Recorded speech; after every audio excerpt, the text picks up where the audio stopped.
Never Again by Jim Hartley. When I entered high school, my dad came to me with a deal. Stay out of trouble, keep your grades up, and I'll pay for flying lessons.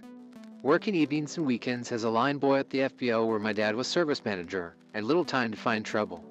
I liked school, so grades were no problem. Meeting my part of the agreement with my dad was easy.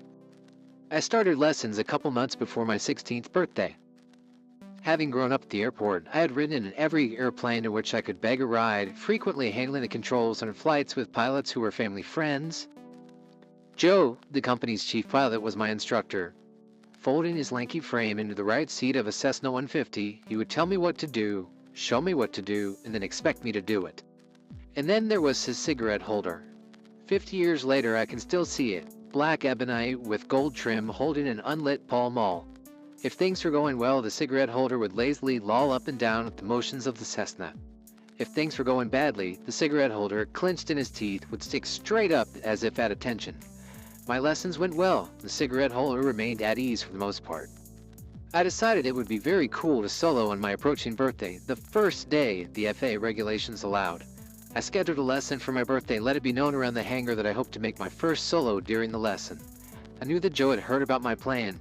He didn't kill it, so I figured it was a go. My birthday was a beautiful blue sky spring day with a light wind right down the runway. My plan was coming together perfectly. Joe and I walked across the ramp to 58 Juliet. The airplane was ready, I was ready, a gaggle of mechanics from Dad's shop, my dad and his boss were all gathered in front of the hangar. I cranked Continental and got taxi instructions from the tower. I did my run-up at the end of the runway, checked for free and correct, and received clearance.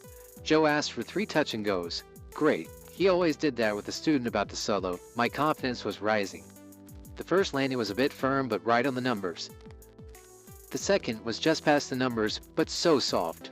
The third landing was perfect. The little Cessna kissing the middle of the numbers as the tires rumbled up to speed. Touchdown otherwise barely detectable.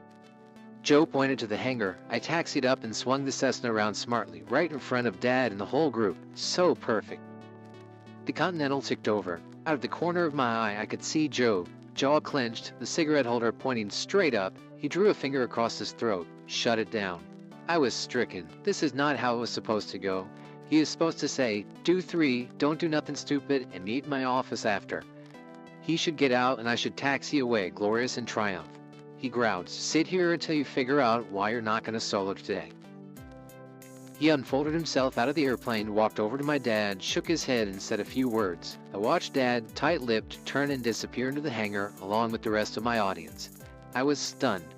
Joe had lost his mind. How could such an outstanding student as myself be denied a first solo for no reason? My radio work was flawless, the run-up was perfect, takeoffs were textbook, the 3 landings were in my opinion well above average, the weather remained ideal. Joe opened the left door, reached in and flicked on the master. That ought to help. Fuel!